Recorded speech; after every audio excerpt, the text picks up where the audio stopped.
Bilasizmi jannatda nimalar bor?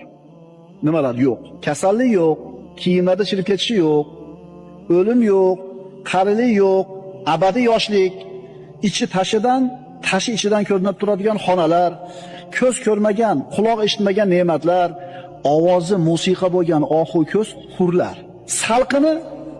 Salqini kengligi 100 yillik masofaga teng bo'ladigan daraxtlar. Uzunligi, kengligi 60 mil bo'lgan chodirlar.